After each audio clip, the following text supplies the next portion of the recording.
Hi everyone, welcome to Edutap. I hope आपके आने वाले जैब एग्जाम की प्रिपरेशन बहुत अच्छी चल रही हो और बहुत तेजी से आप अपने सारे ही सब्जेक्ट्स का सिलेबस कवर करते जा रहे हो, प्रैक्टिस कर रहे हो, रिवीजन कर रहे हो।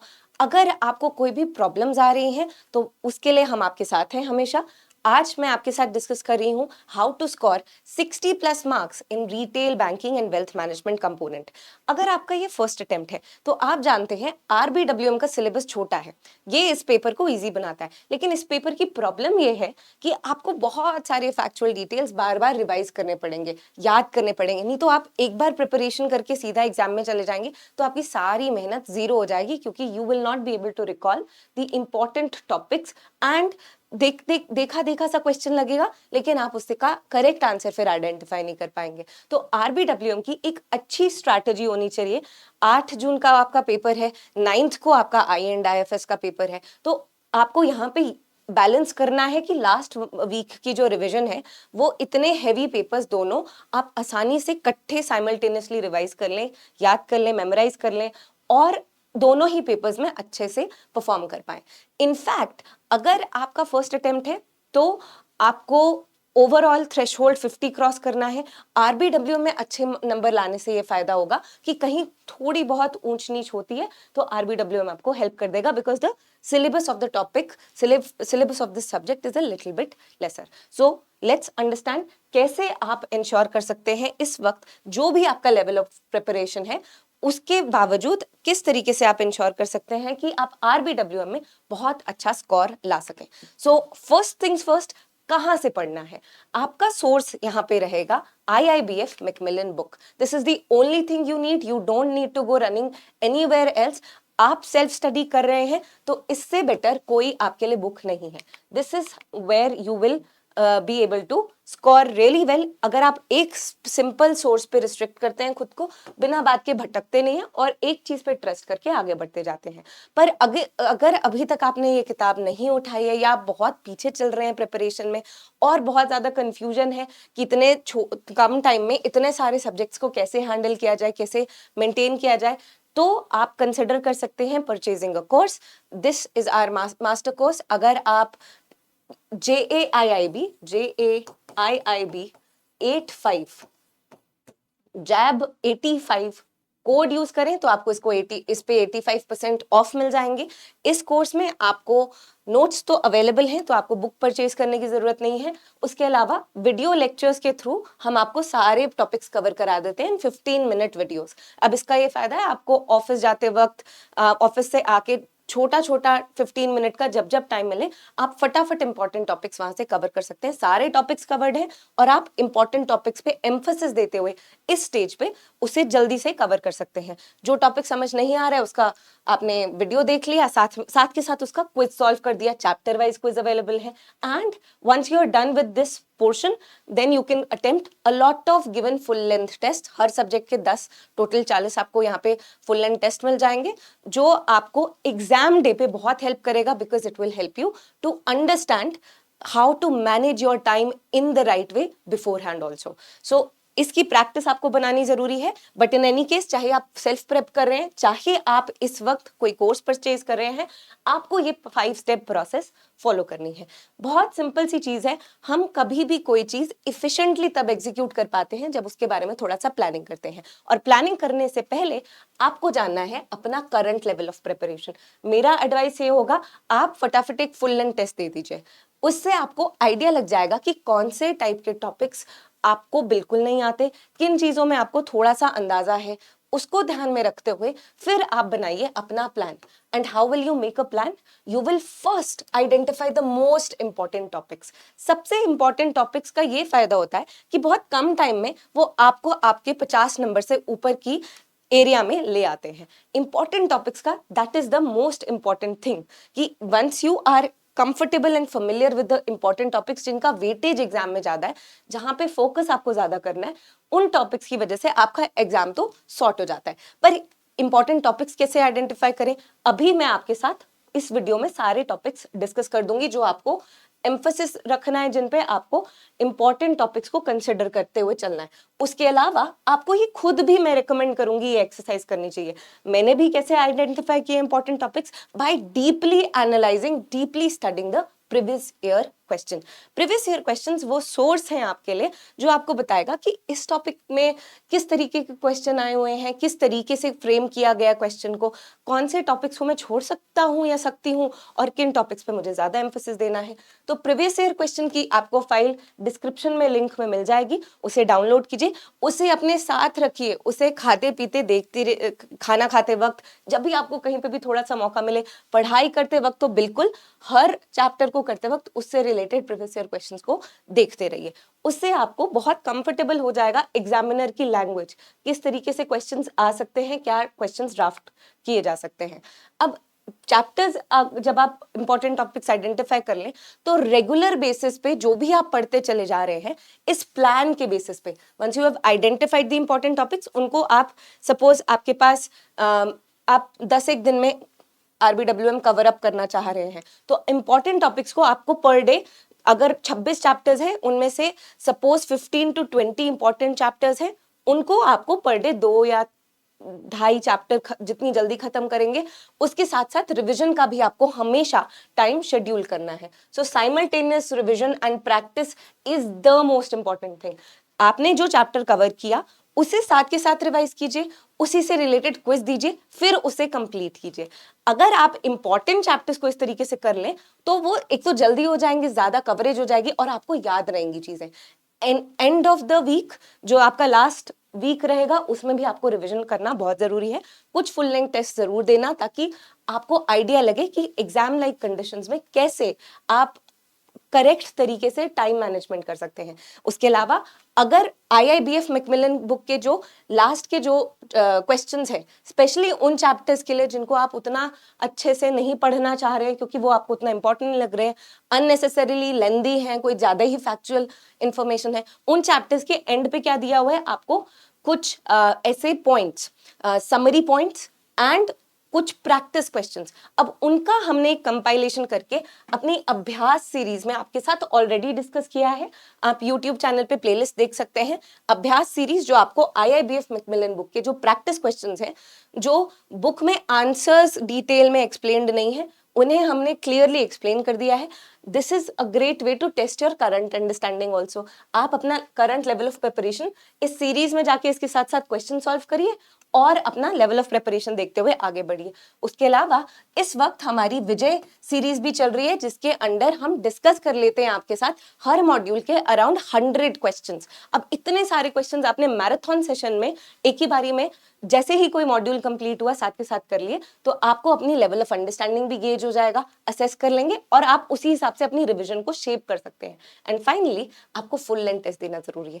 इसकी इंपॉर्टेंस मैंने ऑलरेडी डिस्कस की। The point is to ensure that you in the actual exam do not struggle with time management, do not struggle with fatigue, थकावट फील ना हो, 2 घंटे लगातार आपको बैठ के ये पेपर देना है, अच्छे नंबर बटोरने हैं, आपको फुल लेंथ टेस्ट जरूरी है। बिकॉज RBWM में इवन जो अभी हमारा अक्टूबर में पेपर हुआ था, बहुत लोगों को लेंदी होने की पेपर की वजह से प्रॉब्लम आई, वो पूरा पेपर नहीं पढ़ पाए और टाइम खत्म हो गया। तो इस तरीके की दिक्कत नहीं आनी चाहिए, आपकी प्रैक्टिस अभी से होनी शुरू हो जाए तो बहुत अच्छा है, so that in the actual exam you are able to deliver well. तो ये 5 स्टेप्स फॉलो करते तो 60% से ऊपर आपके मार्क्स आ ही जाएंगे। अब कुछ इंपॉर्टेंट टॉपिक्स देख लेते हैं मॉड्यूल बाय मॉड्यूल। पहली बात तो मॉड्यूल B और D सबसे इंपॉर्टेंट है, but let's also see module A में क्या कुछ टॉपिक्स हैं।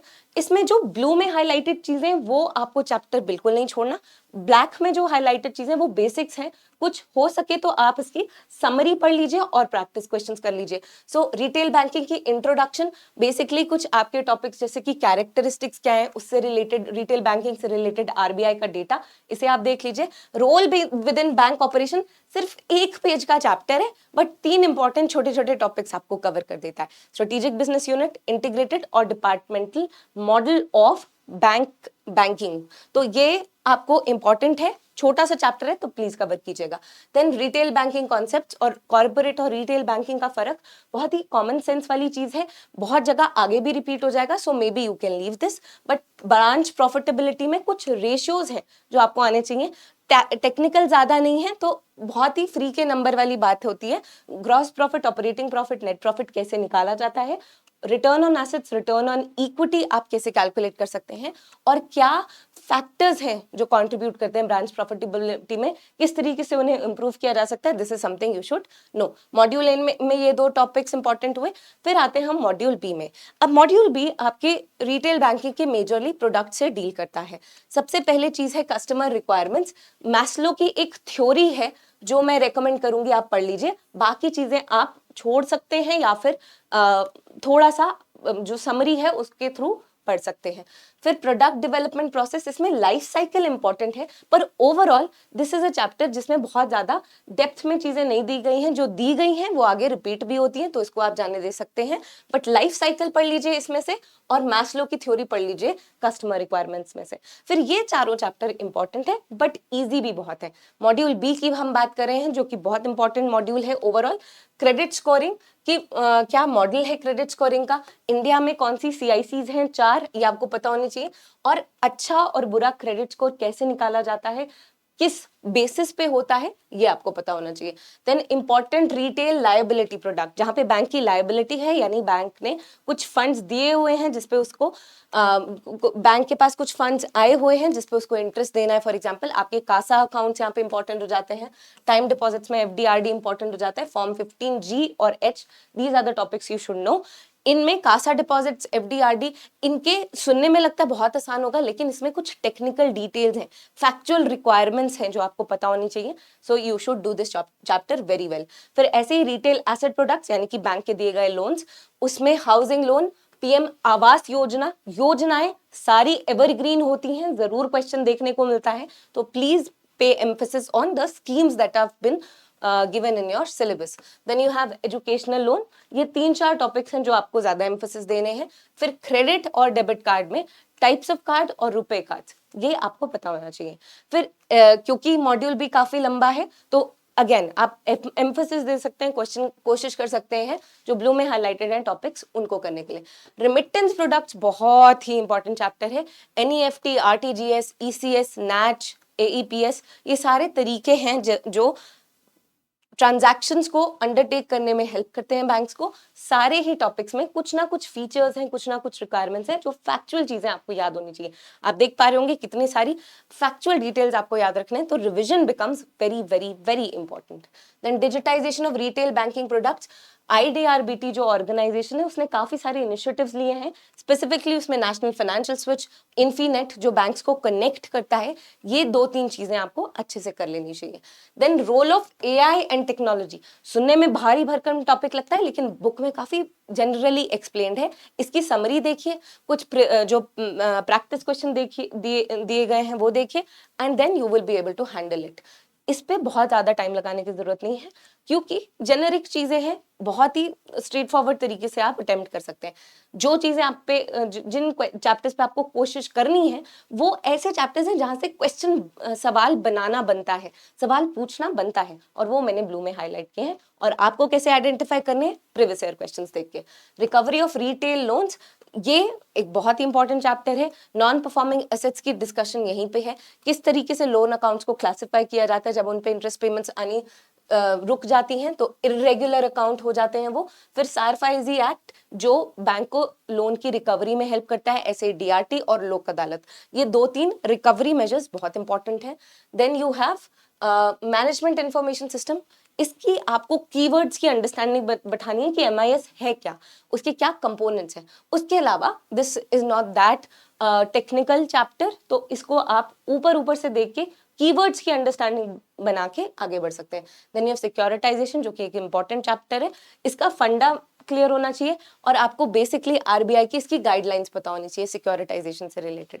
देन NARCL जो कि एक बैड बैंक है, national asset reconstruction company limited, इसको आपको अच्छे से कर लेना है क्योंकि ये कई रीजंस की वजह से न्यूज में भी रिसेंटली रहा है, so you should no this. Now इससे हम चलते हैं मॉड्यूल C जो कि है मार्केटिंग ऑफ बैंकिंग प्रोडक्ट से रिलेटेड। अब इस चैप्टर की, इस मॉड्यूल की खास बात यह है कि ये काफी इजी चैप्टर है। अगर आप इसको एक बार ऊपर ऊपर से भी रीड थ्रू कर लेंगे या फिर समरी के बेसिस पे भी पढ़ लेंगे तो आप काफी हद तक इसे हैंडल कर पाएंगे। कुछ आइडियाज हैं जो आपको पता होने चाहिए। पहले चैप्टर में सिर्फ मार्केटिंग मिक्स नाम का एक छोटा सा टॉपिक देख लीजिएगा। डिलीवरी चैनल में आपको दो प्रकार के चैनल्स, जहां पे ह्यूमन इंटरेक्शन हो रही है यानी कि फिजिकल चैनल्स, और जहां पे इलेक्ट्रॉनिकली एक कस्टमर ट्रांजैक्ट कर रहा है, जैसे कि ATM, point of sales machine, mobile और इंटरनेट बैंकिंग, इनके बारे में कुछ डिटेल्स पता होनी चाहिए। फिर डिलीवरी मॉडल में एक छोटा सा चैप्टर है जो 3 तरीकों से ह्यूमन इंटरवेंशंस बैंक कर रहा है, उसकी डिस्कशन कर रहा है, जैसे कि स्टाफ, डेडिकेटिंग, मार्केटिंग मैनेजर और डायरेक्ट सेलिंग एजेंट्स। ये 3 छोटे छोटे टॉपिक्स आपको कवर करने हैं इससे। CRM is a very easy chapter, बस समरी के थ्रू समझ लीजिए, कुछ प्रैक्टिस क्वेश्चंस प्रैक्टिस कर लीजिए अगर नहीं है टाइम, अगर टाइम है तो एक रीडिंग दे दीजिए। फिर service standards for retail banking, BCSBI नाम की ऑर्गेनाइजेशन ने कुछ कोड्स बनाया अच्छी बैंकिंग कर पाने के लिए, वो यहाँ पे इंपॉर्टेंट हो जाता है। And then finally marketing information system, again very simple, components जानने हैं जैसे एमआईएस में जाने थे आपने, और कुछ डिसीजन मॉडल्स आपको समझने हैं।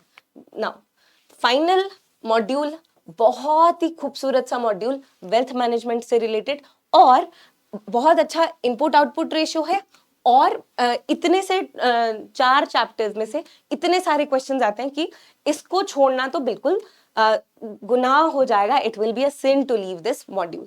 सो इंपॉर्टेंस ऑफ वेल्थ मैनेजमेंट, पहला जो चैप्टर है उसमें आपने प्रोसेस समझनी है और वेल्थ मैनेजमेंट के कुछ प्रोडक्ट समझने हैं।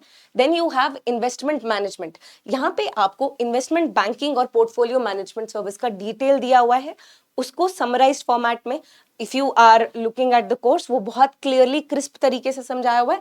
अदरवाइज अगर आप बुक से भी पढ़ रहे हैं तो इंटरनेट की थोड़ी हेल्प लीजिए, उसको समराइज करके इजीली अंडरस्टैंड करने की कोशिश कीजिए, क्योंकि बुक में थोड़ा टेक्निकल हो जाता है।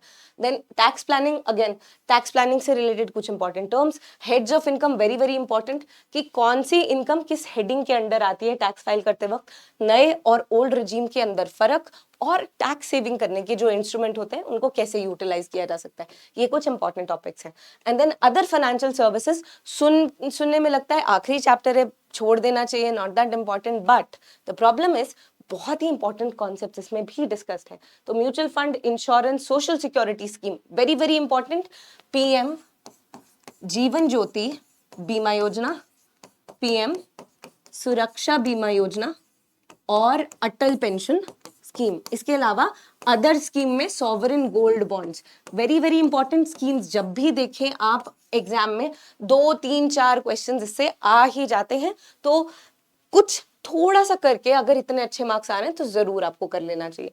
देन फैक्टरिंग वाला लास्ट टॉपिक, तो मॉड्यूल डी आप देख पा रहे होंगे, सारे 4 ही चैप्टर हैं पर सारे हाईलाइटेड है क्योंकि बहुत इंपॉर्टेंट है, काफी ज्यादा वेटेज है इसकी। आप एक्सपेक्ट करिए कहाँ 26 चैप्टर आपको 100 क्वेश्चन देंगे, कहाँ मॉड्यूल डी ही आपको अराउंड 30-35 क्वेश्चन भी दे सकता है। सो वेरी वेरी इंपॉर्टेंट, अच्छे से कीजिए। इसके अलावा मॉड्यूल बी सबसे ज्यादा इंपॉर्टेंट है, अगर आपको इंपॉर्टेंस के हिसाब से बोलूं तो मॉड्यूल बी के जो सिलेक्टेड हाईलाइटेड चैप्टर्स मैंने बताए वो, और मॉड्यूल डी अच्छे से कर लीजिए। नाउ इस पूरी प्रोसेस में एक चीज इंपॉर्टेंट है, कंसिस्टेंसी। जो आपने आज प्लान बनाया मुझे सुन के, इसको इम्प्लीमेंट करना ज्यादा जरूरी है। उसी के बेसिस पे, इन चैप्टर्स के बेसिस पे इनको पढ़िए, उन्हें रिवाइज कीजिए, उनके टेस्ट्स दीजिए, फिर जैसे ही सिलेबस खत्म हो इसके 2-3 फुल लेंथ टेस्ट जरूर दीजिए, ताकि एग्जाम लाइक एनवायरनमेंट में आप अपनी प्रैक्टिस कर लें। कंसिस्टेंसी इंपॉर्टेंट है, रिवीजन बहुत इंपॉर्टेंट है आरबीडब्ल्यूएम के लिए, क्योंकि जो इतनी मेहनत की है वो जीरो हो जाएगी अगर आपने रिवाइज करके नहीं गए फैक्चुअल डिटेल्स, और एग्जाम में जाके बिल्कुल फ्रीज हो जाते हैं हम, क्योंकि देख के क्वेश्चन लगता है पढ़ा है लेकिन याद नहीं आ रहा होता एग्जैक्टली कहाँ पढ़ा है। So please ensure that you are consistent with your preparation and you will be able to continue to get good results. Exam day पे क्या important है? Very very important that you attempt all questions. सारे ही questions आपको attempt करने हैं, simple सी बात है, there is no negative marking। तो अच्छे से गेस वर्क करके, तिकड़म लगा के, जो भी आपकी करंट लेवल ऑफ अंडरस्टैंडिंग है उससे कैसे आप ऑप्शंस को एलिमिनेट कर रहे हैं, किस तरीके से उन्हें अप्रोच करेंगे, उससे आपके अगर कोई कमी रह रही है स्कोर में तो वो और इंक्रीज हो सकता है। देन टाइम मैनेजमेंट बहुत इंपॉर्टेंट है आरबीडब्ल्यूएम के लिए। कहीं कुछ केस स्टडी लंबी सी दिख गई और उसमें आप उलझ गए, नहीं सॉल्व हो पा रही है, तो आपको प्रॉब्लम आएगी। तो इसी वजह से फुल लेंथ टेस्ट दीजिए, पहले से प्रैक्टिस कर लीजिए कि कैसे टाइम को मैनेज करना है, और कोई सिली मिस्टेक्स को अवॉइड कीजिए। ये ज्यादातर हड़बड़ी में हो, बहुत ज्यादा तेजी से क्वेश्चंस पढ़ लेने की वजह से, क्वेश्चन में आपसे इनकरेक्ट स्टेटमेंट पूछा था, आपने करेक्ट मार्क कर दी। इसी तरीके की असेंडिंग डिसेंडिंग ऑर्डर, इस तरीके की क्वेश्चन की इंस्ट्रक्शन को गलती से पढ़ने की वजह से वो आपका जो एग्जाम पे इम्पैक्ट करता है, उससे ज्यादा दुख नहीं होता। सो एग्जाम डे पे इन 3 चीजों का आपको ध्यान रखना है, and that is how you will score more than 60 marks in your RBWM exam. All the very best. Keep learning, keep preparing. Thank you for joining me today. If you have any doubts, आप इस number पे हमें call कर सकते हैं 8146207241, और आप hello@edutab.co.in में मेल ड्रॉप कर सकते हैं with your feedback, with your requests, whatever you need. We are always here for you. So all the very best. Keep learning, keep preparing, और बहुत सारी रिविजन के साथ बहुत अच्छी प्रैक्टिस से जाइएगा एग्जाम में। All the best.